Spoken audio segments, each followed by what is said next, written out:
You own a small business, and it ain't easy, and it may be going okay. Or you could be stuck and barely making ends meet. It's about time for a pivot. Welcome to Small Business Pivots. It's time for you to generate some cash, some real cash. How does $1 million sound? Only 9% of small businesses earn over $1 million annually. But your host is a business coach and an entrepreneur. And we're going to talk to the small business owners who've done the $1 million and more. It's time to be inspired. Welcome to the 7-Figure Club. This is Small Business Pivots. And now your host, Michael Morrison.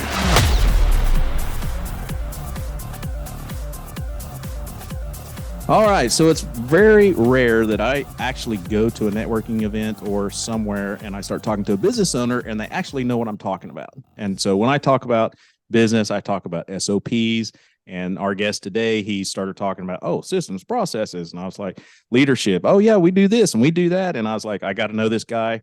I went and sat in his office and he told me about some pivot points in his life. And I was like, I've got to have this guy on our show.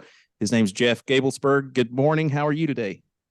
I'm doing great, Michael. Thanks for having me on, man. I really appreciate being here. Absolutely. So many business owners or wannabe business owners always tell me, I want to start a business, but I don't know what to start. And you started garage doors, and garage doors freak me out.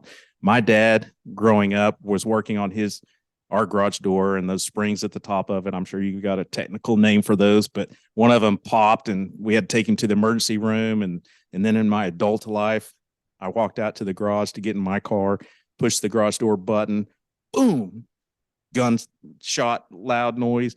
Those things scare me. What got you into garage doors? Yeah, that's a great question. And yeah, we hear stories like that all the time. So you and your dad are no different than what still happens today. So good.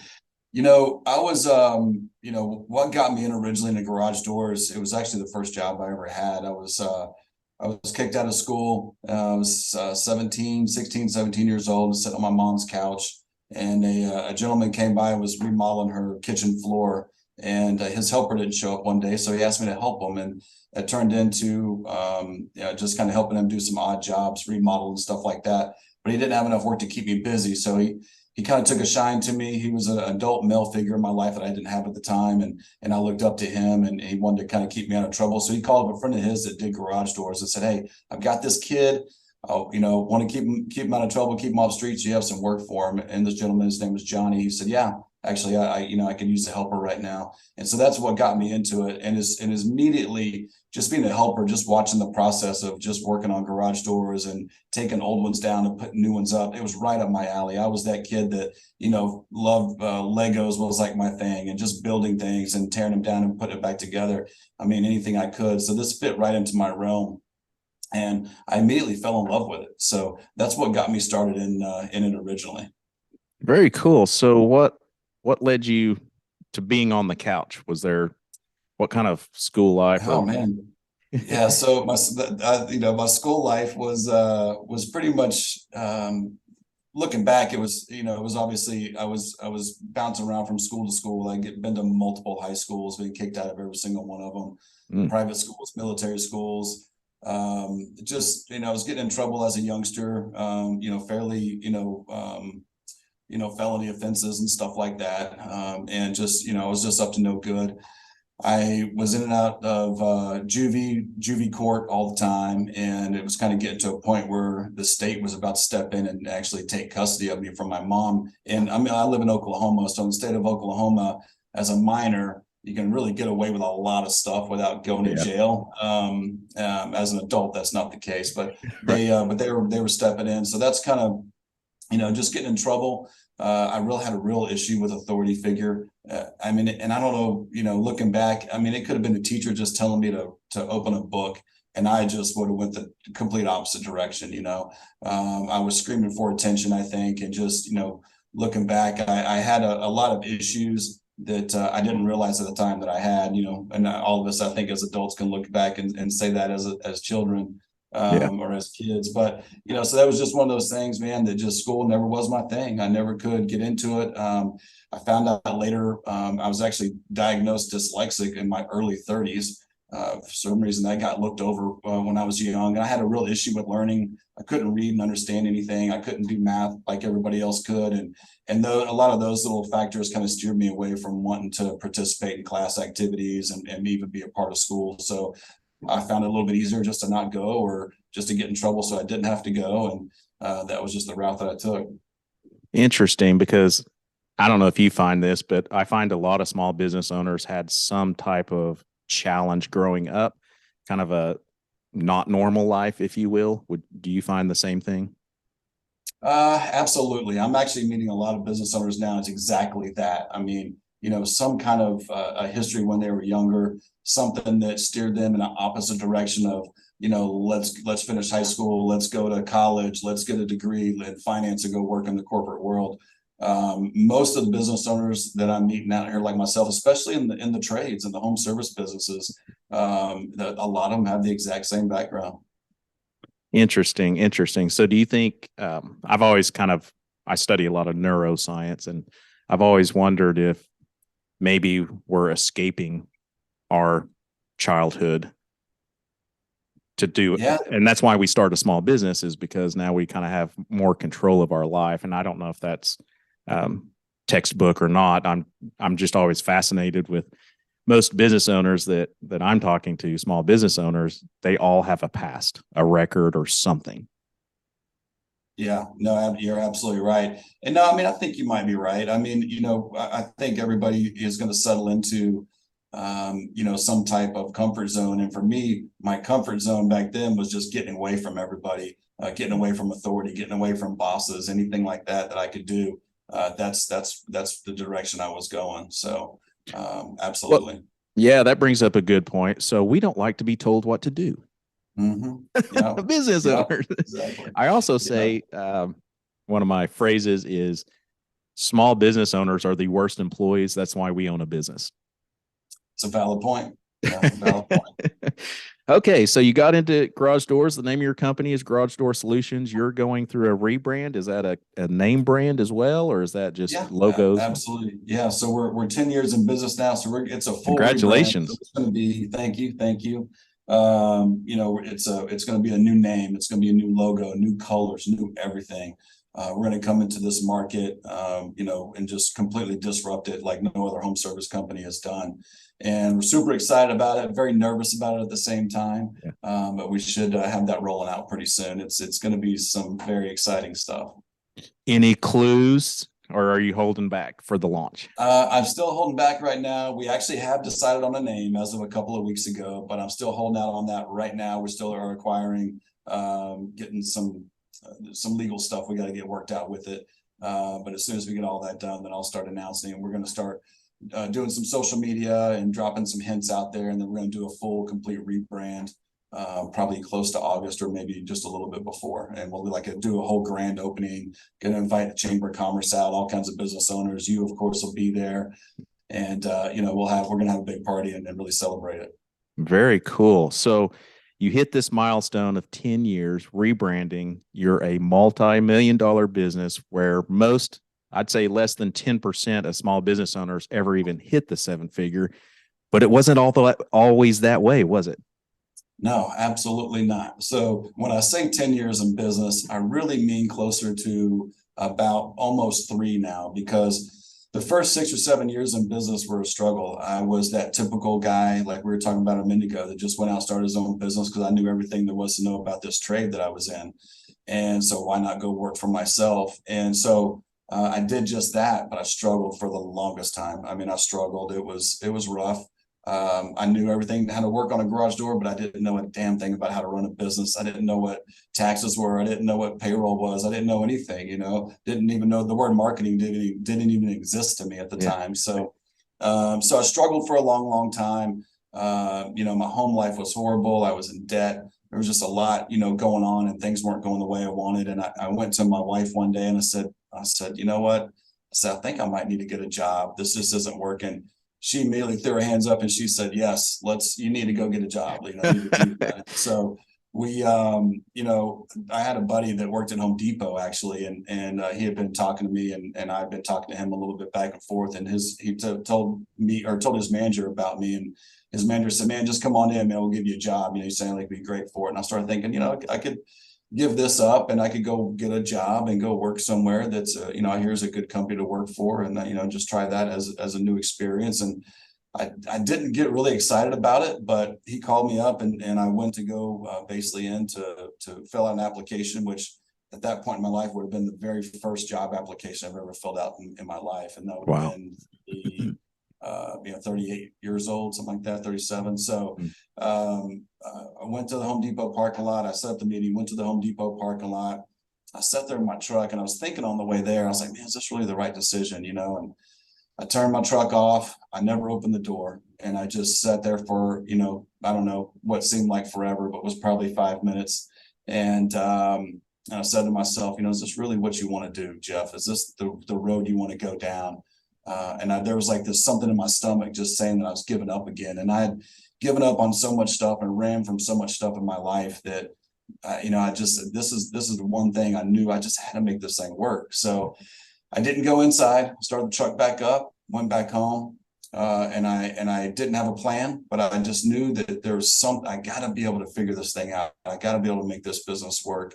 And at the time, it was just me and my truck, and I had a cell phone, and I was writing all my jobs down on paper. And like I said, I didn't have any kind of system in place, but I knew something had to be done. So there was one thing I did know, that there was other people in the home service space, whether it be garage doors, HVAC, electrical, whatever, in the trades, that were very successful at what they were doing.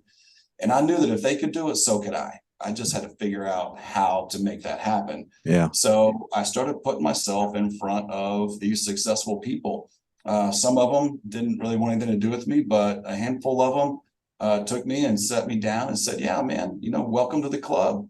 I was just like you, 5 years ago, 10 years ago, 20 years ago, and look at me now, and started sharing some of their secrets and some of their failures about how they got to where they were going. And they started recommending like podcasts to listen to and books, which I still can't read very well. So I listened to a lot of podcasts or listened to books.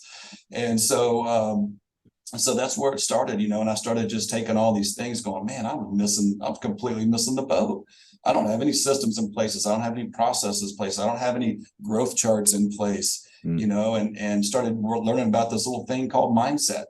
And I started working on that. And once I got my mindset in the right direction, man, it just, one thing at a time, I started implementing, a little bit here, a little bit there, and started growing. And that's what's got us to where we're at today.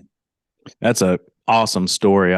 The purpose of this podcast is to focus on pivots for small business owners. And in my opinion, pivots can be a shift in mindset. It can be sitting in the parking lot at Home Depot going, is this really what my purpose in life is to get a job?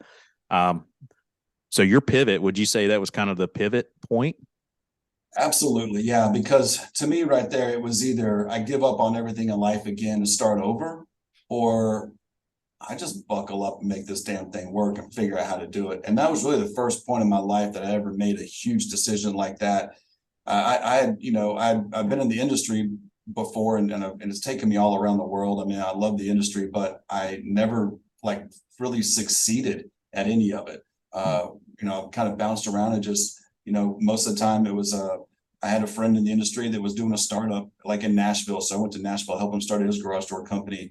And same thing in Florida and Texas and other places. And it was just, but I never was really successful at it.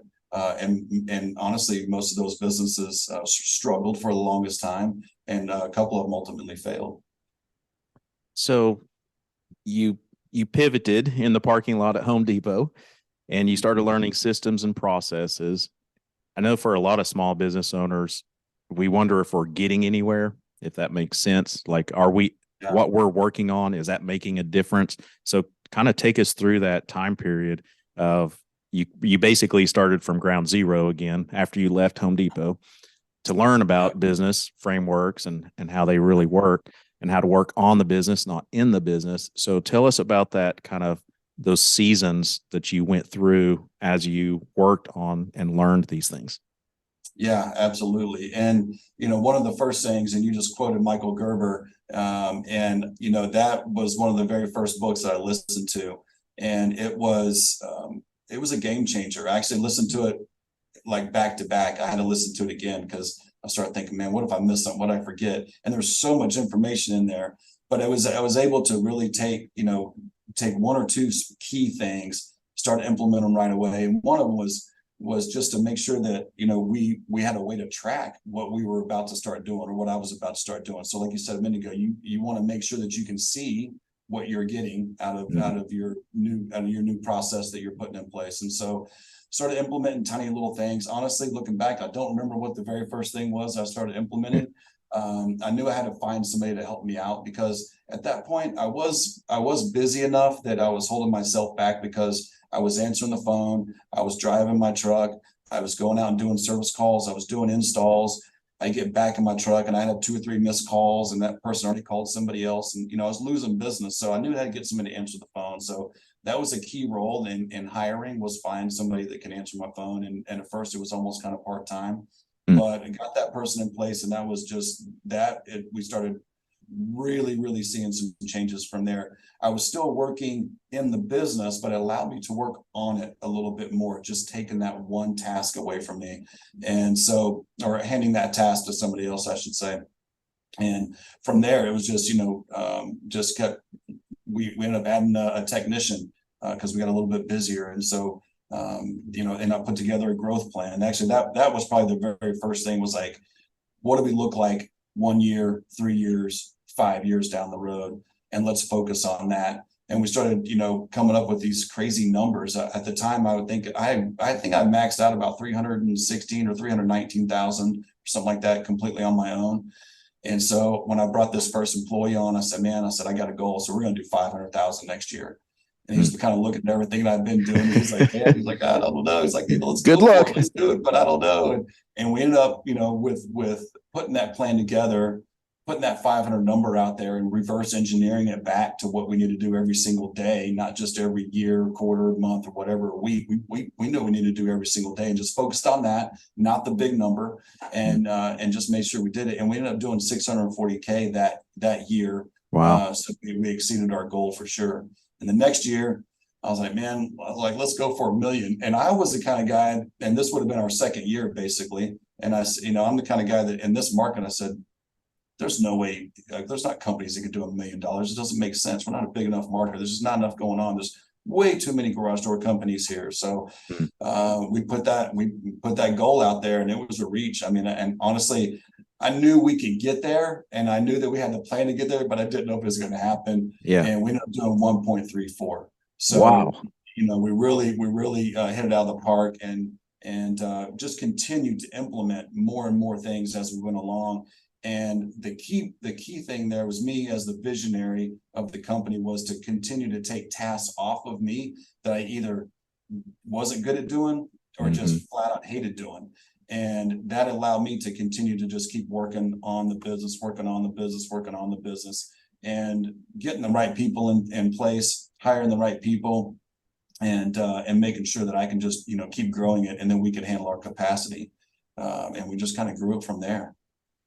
Yeah. So for those that are listening to this podcast and you can't see the screens, behind Jeff is his organizational chart, some goals, what they have to do per day, per week, per this. And so it really clarifies the need for a business owner has to have a plan. And I know so many don't, and they wonder why they're not getting anywhere. And I'm like, well, nothing intentional happens without a plan. And it sounds like you had a plan, and you still have a plan. Absolutely. And putting our manuals in play was something that I struggled with for so long, because if anybody ever came to me and said, hey, this is how you need to do this, here's a manual, this is how you need to do it, I would throw that manual out and I'd just figure it out on my own and fail most of the time. Yeah. So it was difficult for me to write a manual. So I got some assistants and got some ideas from other people, and took a look at their manuals, and ended up putting together what we now call our playbook. Now, that was our very first thing. It was about 70 something pages. Now it's down to like 50, I think 52 pages. It's our playbook that everybody gets, just an outline of us as a company, what we expect from you, what you should expect from us, as a company to employee relationship. And it's not, and once we had that done, and I finally got it done, and it took months. I mean, it literally took months to get that done. It was one little step at a time. And it went into, just how to take care of your vehicle, how you should show up to work, just all the, just a bunch of things like that. But once we got that first one done, it was so much easier then to actually build one. Now we have a playbook just for our technicians. We have a playbook just for our customer service reps on the phone, just for our dispatch team, management team, and able to build and put all those together. So we use those in our hiring process now. So when we hire, we do those manuals. We follow up on them every single week. They're what we call a living, breathing document. You've probably heard it before. And it's forever changing, and we're always updating it and making changes. And now, the employee, or I shouldn't even say employee, our team members that we have, they live by these playbooks, and we're updating them all the time. And a lot of time when we update them is because they're making suggestions. Everybody here has a voice, and everybody here is equal. I always refer to us kind of as the knights of the round table. When we're all together, there's no boss, there's no this, there's no that. It's let's all put our collaborate, put our ideas together. We got a guy that hadn't been here even probably 30 days, and he came up with this idea, and I was like, genius. Let's give it a shot. We implemented it, or we tried it out. It worked. We implemented it. We're still using it today. So, everybody's got a voice here, and it revolves all around those manuals, just getting those started. And I would say to anybody out there that's at the stage where they're fixing to start hiring some people, or they've already hired maybe one or two, had some difficulties with those relationships as they've onboarded as team members, put some type of manuals in place, even if it's just a page or two. Just start there. That way, you know exactly what to expect, and they know what to expect from you, and just lay it out for them. And it makes a huge difference. That way there's no, oh, well, I didn't know this, I didn't know that. Oh yeah. We go over it so much, and we just embed it in their minds. And so everybody always knows their place. They know where they're at. Everybody knows where they stand on the organizational chart. Everybody's got a name on here, and everybody knows where they're at. They know where they were, where they're at, and where they're going. And we have a plan to get them there. And it's all laid out in all these playbooks. You are so textbook example, because the book you were referring to by Michael Gerber, I don't know if we mentioned it or not, is called the EMyth. And I encourage every small business owner to read that. Even if you hate reading, it is an eye opener. And these are all the things that Jeff is talking about. So most of the time on the podcast, we want to hear people's story, but as a business coach, I like to chime in a little bit because I work with hundreds, if not thousands, of business owners. And I see business owners, they either accept or reject. They accept that, like you were when you started your business, you're just spinning your wheels. And so for a lot of business owners, they'll tell me, I don't have time to work on my business. And I'm like, so you'd rather deal with the status quo the rest of your life? Like in 10 years, you want to still be doing business this way? Or you're a prime example of, hey, let's start with an organizational chart. Let's lay out the functions, the descriptions of what's needed for an ideal company. And then as I get busier, well, let's go fill those gaps with, if I'm finding myself being a technician for 30 hours of the week, well, then I need to hire a technician. I need some content written. Well, I suck at content, so let me hire a writer that can write the content. And I know for business owners, we try to do everything ourselves because we think we're saving ourselves money, but we're not. You're a prime example of, hey, there's got to be someone else out there that can do it better than me, so I'll go do it. And then look where you are, just in 3 short years. Right. Absolutely. And you hit the nail on the head. I was so scared about spending money that it was holding me back because I didn't have it, right? I didn't have the money to spend, but that was another mindset. That was another pivot point for me. Whenever I changed my mindset to, well, and it's the whole thing you always hear, you gotta, spend money to make money kind of thing. Well, it's that only, on a different level. You got to invest in yourself and your business in order to grow. If you don't, you never will. You just won't grow. That held me back for a long time too. looking back on it. And you mentioned all the boxes and the names, or all the names in the boxes up here.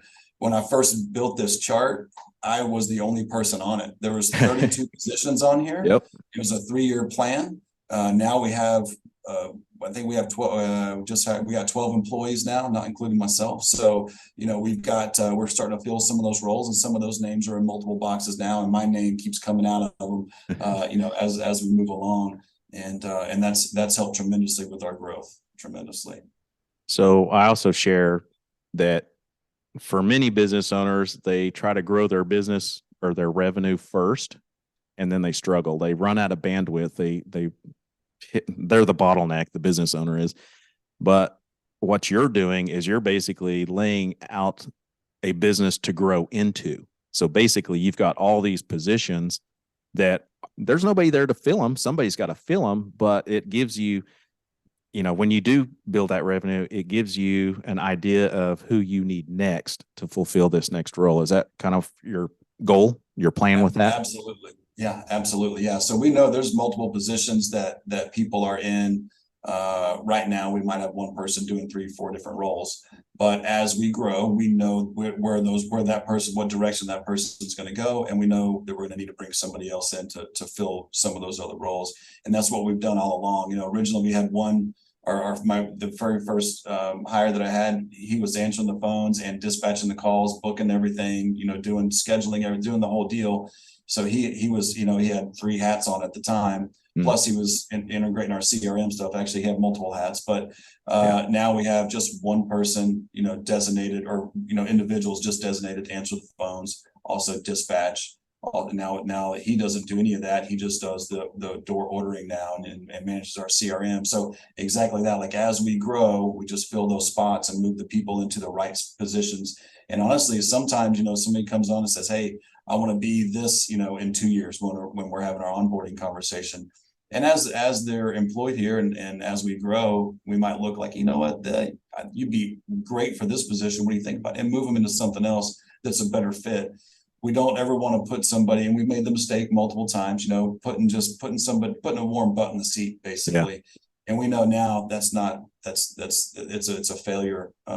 You're going to fail your business, and most importantly, you're going to fail that team member, because you're not going to be able to give everything that you promise, and they're not going to be able to hit their goals if they're doing something that they're not happy at or they're not good at. And if it's just because we needed to put somebody in that spot to take that role, that's not the way to do it. It's about finding the right person and training them the right way, and giving them all the tools they need to succeed for that position. Yeah, that's very powerful. And you mentioned something about the first person that you hired was someone just to answer the phones. And so for solopreneurs, they always ask me, I don't know who to hire first. And so the first thing I always suggest is professional services. So if you're not an accountant, don't try to do your own accounting. Hire a cost accountant, hire professional service like that. But if you're looking to hire from or for within, the first one usually is an admin assistant, like what you did. I mean, that's a perfect, like I said, you're a textbook here. Yeah. Well, and I was always thinking, I just need to hire more people to do the work, right? I need people to install doors. I need people to go out and do service calls. But that wasn't, I was awesome at that. And I love doing it. I love going out and knocking on the doors and meeting that customer and saying, hey, I'm here to work on your garage door. And I was successful at that, and it made me happy. What didn't make me happy was answering the phones and booking the call and everything. So it worked out well, that was the role that I filled first, because then it allowed me to do exactly what I was good at and grow from there. And I agree on the accounting side of things. Definitely, unless you have an accounting degree and that's what you want to do in your business, and that's what you want your end role to be, get somebody else to do it. I mean, that's all there is to it. That's where a lot of businesses struggle and fail. And we struggled in that department big time for a long time. So I know I did as well. There's nothing more humbling than an IRS agent walking into your business because you didn't do something right. There is no, they don't care. I didn't know that is not an acceptable answer to them. So hire an accountant. So you mentioned sales and marketing. You didn't even know what marketing was. I know you've kind of been through some ups and downs, and I know that most small business owners, they're outside of the workforce, hiring people and finding good quality people. The second most challenge that I hear that business owners have is finding someone who can actually deliver marketing results. And I know you've kind of been through some ups and downs. Tell us a little bit about that and what you've learned and what business owners should look for when they're seeking out marketing experts. Absolutely, because and you're right. We've had ups and downs there, and we've struggled, and we've had some failures, and we've had to move past them when it comes to the marketing side of things. I'm not a marketing guy. I didn't know anything about it, like you just said a minute ago, and it's so I just would met people through networking and said, hey, this person does, they can get you online and get you on Google and all this stuff and build your website. It's okay, great. So you hire people, you get into contracts. And this, specifically what I know about is mostly going to be in the home service space, in the trades, and not they're not all the same. All the marketing companies out there, as far as digital marketing companies, are not the same. I would say definitely do your due diligence. One thing you got to be aware of is contracts. Companies that have contracts, in my personal experience, have not ever been able to perform for us.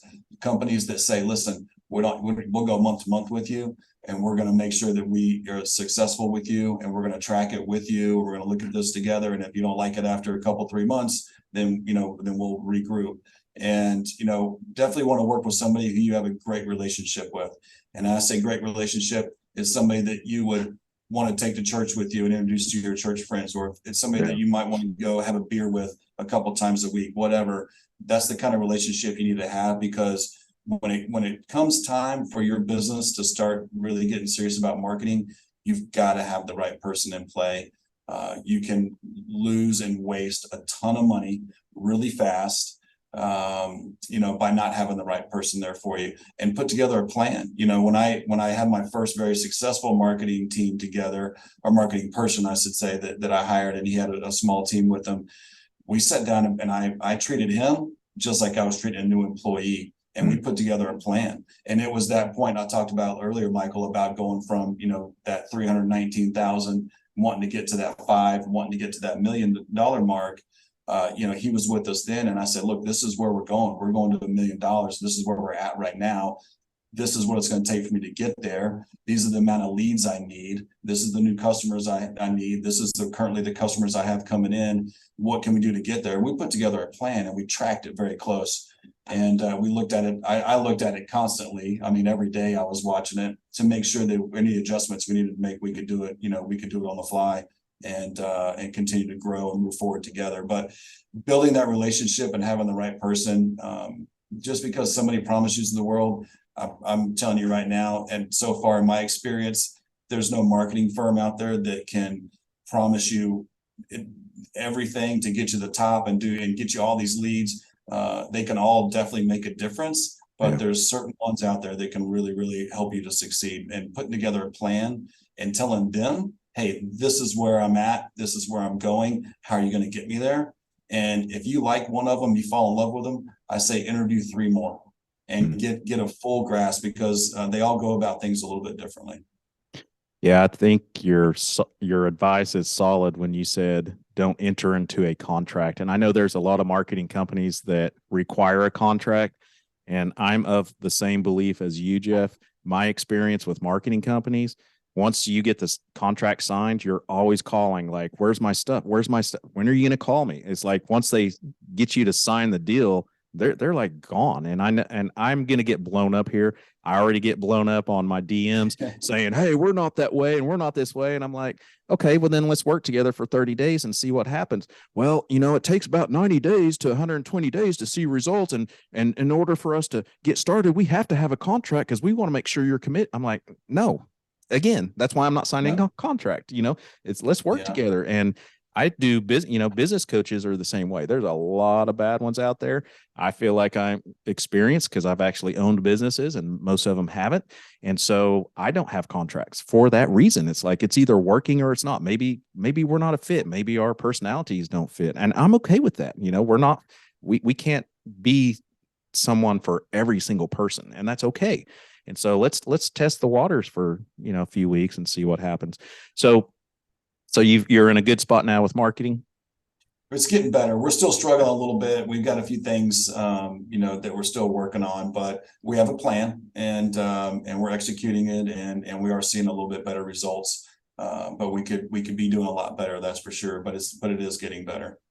Absolutely. So what is one other area of business, if there is one, that you've seen a significant difference in, just something you learned? So like you pivoted, implemented systems, processes, organizational charts, basically guiding principles, kind of a vision and a plan. You experienced in the marketing. Is there another area of business that you feel kind of made a difference? Yeah, absolutely. So there's a book out there, and it's called Rocket Fuel. And somebody told me to listen to it. It's a little bit of a long listen, but it is an amazing book to read or listen to.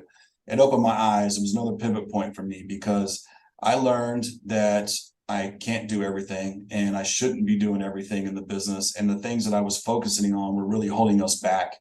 I learned that, there's a difference, whether it's a husband and wife team that owns a business, whether it's a family, whether it's friends, whether it's just somebody you hire off the street. There has to be certain roles, and you have to be very good at it. And I learned that there's a visionary role and there's an integrator role in every single business that's successful.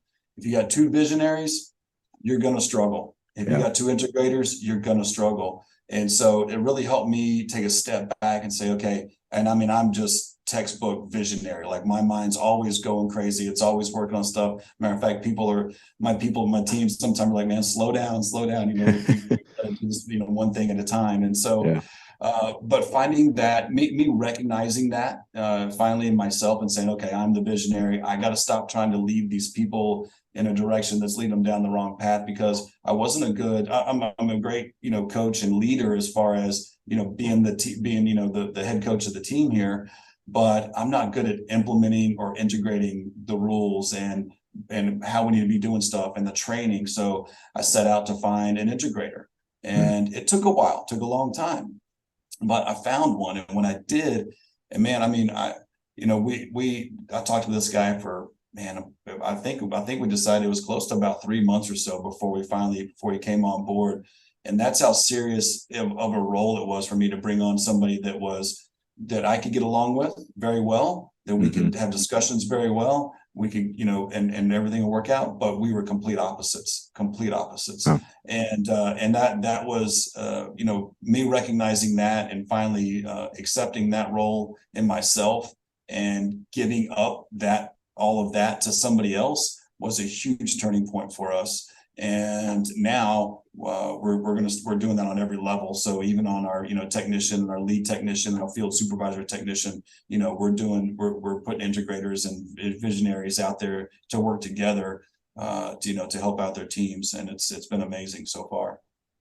Yeah, you brought up an interesting point that it's actually a myth that I need to bust for small business owners, and that is, as your business grows, as it scales, you need to step away from the business.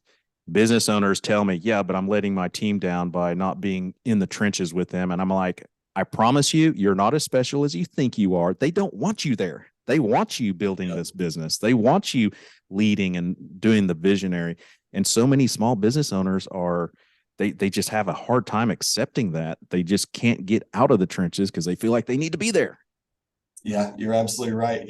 Funny story with that one right now, Michael, is I've got first big vacation I've taken in many years. I've got coming up next week, and I'm gonna be gone. So we were kind of building up for me to be able to step away from the business as a test, not because I want to, but step away as a test to see how everything works.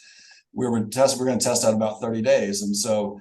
But I was like, what the hell am I supposed to do for 30 days? So I planned this trip, got it together. I'm taking my mom. It's a vacation of a lifetime for her. We're going to Italy.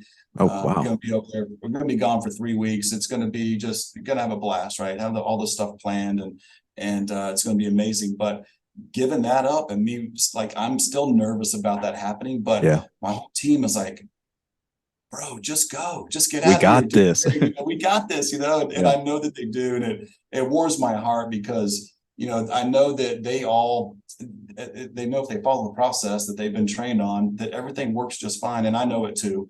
But it's still my baby, but this is a big step for me. And this will probably be another pivot point for me to when I get back, to look back and see where we're at. And I've seen them writing on the boards, and I've seen some of their goals for when I'm gone, and they're going to try to crush it. And I know that they want to do better when I'm gone than when I'm here. So I'm looking forward to seeing some pretty awesome stuff whenever I get back. And I'm not going to be available by phone. I'm not going to, they're not going to be able to get a hold of me. And I know I'm not supposed to, but I'm probably still going to check my dashboard every day or two. So that's just me. But I'm really looking forward to that. But it's giving that up and accepting that. It's another mindset shift that every business owner has to go through, because you work so hard. Even though I worked so hard and was unsuccessful all those years, to me, I was like, I've built this thing from nothing, and I just didn't want to give up that responsibility to somebody else. And that's where finding those key people and finding the right person for the right role. They can, and every person here that does what they do it so much better than me. The girl that we have on the phones now, she's amazing. Our dispatcher girl, she's got it down. Our integrator. Even the very first hire I was talking about earlier, his name's Alan. God bless his heart, he works his butt off all the time, but he's like, he basically controls all of our back end stuff, and they all do stuff that I just don't like doing and not good at, and they do it so much better than I ever did. And faster. Faster, absolutely, way more efficient. So this will be huge. I remember the first time I left a business for 3 weeks. It was nerve-wracking for the first day, and then I just forgot about it. I was having fun. Really? Okay. And it was probably okay when you came back, right? It was better. Okay. It was better. They figured out a lot of challenges by themselves, but so that's very cool. Congratulations on being at that point where you can feel comfortable doing that. And that brings up, a lot of business owners, they feel like they can never break away. And I'm like, well, how do you know? I said, let's just start with a day, like just take a day off, right? Like a Friday. Let's do that once a month and just see what happens and get comfortable. You're going to find out where your weak spots are, and then, kind of transition into that, because business owners, to my knowledge, I don't think we started a business to create another job where we work more hours and make less money than we did at our previous job. I think we start a business to own a business. And yet we get so trapped on that hamster wheel, as the EMyth talks about, and we just can't seem to get out of it. And so, lastly, I want to ask, how do you feel like you got off that hamster wheel? At what point did you feel that? So last year, I guess it was a year ago. Gosh, I haven't been 2 years. Well, it was me getting out of the truck.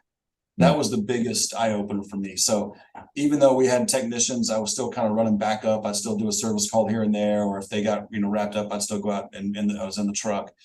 And then once we had enough technicians doing all that, then I was just out doing the outside sales. So just the door, what we call a door advisor role, and just out doing our sales and estimates basically. And then once we filled that role, there was no need for me in the truck anymore. And I really just kind of got pushed out of it. But again, getting back to putting the right people in there. But I knew right then at that moment, that was another pivot point for me. It was like, man, I don't physically have to put on my work boots anymore. I can start dressing differently. And it took a long time. I still wore my outside work attire and steel toes for several months. Just in case. But I was like, I just don't have to do that anymore. And so that was a moment where I was like, there's just another area for me to now start focus on doing more networking and doing other things in the business and working on it more instead of in it. And you'll slowly work your way out. Every owner that follows, that has a plan and has a roadmap, you're going to slowly just work your way out of that and out of working in the business. And it's a process. It takes time. I'll tell everybody out there, you got to be aggressive, but you also got to be patient, because it doesn't happen overnight. And there's going to be times where you got to take a few steps back, and that's okay too. I use the word failure a lot, and really they're not, there's a lot of times they're small failures, sometimes they're big ones, but man, looking back, there's some of them a few years ago, I looked back and was like, man, this is going to crush me. This is, I'm done.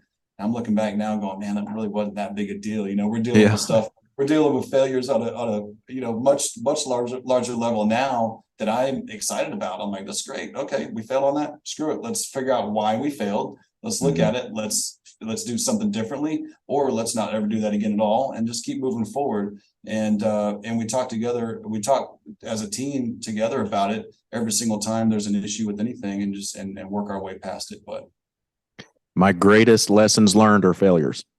That's right. That's right. I mean, I fail fast. That's what I always say, fail fast, because you'll learn faster. Yep. And you'll grow faster. So as we wrap up, I'm all about accountability. What are your next 5-10 year? What does goals look like for you 5 to 10 years from now, so that other business owners kind of get an idea of how they can set the bar for them? Sure.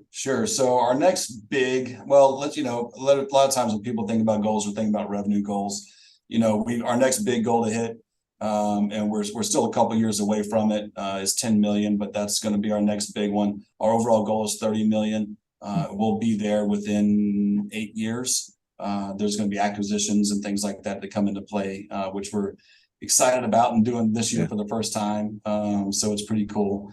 But that's our overall goal. Me personally, is to be able to completely step away from the business in another couple of years, and it can run itself. I'll still be here every day. And so that's another thing I like to be clear about. When I say step away, I don't mean I'm leaving. I'm just, if I needed to, I could, but that's my personal goal with the business. When it comes to team members, we're going to have 16, maybe 18 by the end of this year. Wow. Stuff like that going on. So we got tons of goals on every day when it comes to staff, when it comes to revenue, when it comes to trucks, when it comes to, all kinds of stuff. We've got goals for each and every single one of them. Very cool. So what I'm gathering is make a plan and follow the plan, right? Yeah. Make a roadmap and work your way backwards. If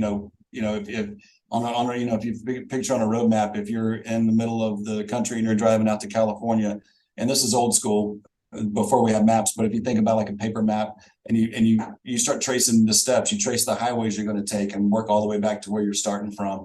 Think about it that way and just start with that type of plan. And you got you're going to end up in California. That's great. But how are you going to get there? What's tomorrow look like? What's the next day look like? And take it one day at a time. And if you got to take some side roads every now and then, that's okay. If you hit a roadblock, that's okay. If you got to sit there for a minute and you don't move for a day or two, that's okay too. Just keep moving forward and just know that, just keep moving for those next goals and those next days, and just take it one day at a time. Great advice, man. You have been full of nuggets today for small businesses that just can't seem to get over that hump. And so I'm sure you've helped a lot of people that are listening to this. So you're fixing to go through a rebrand. I want to give you a chance we're going to post all your contact information in the podcast notes. And, but when you rebrand, will you make sure that you send us all that so we can update those? And so for now, can people find you as Garage Door Solutions? Correct. Okay. So you're still under that brand, and you service all garage doors, commercial, residential? Yeah, commercial, residential. Residential is our sweet spot. We're really good at that. We're really good at working with homeowners.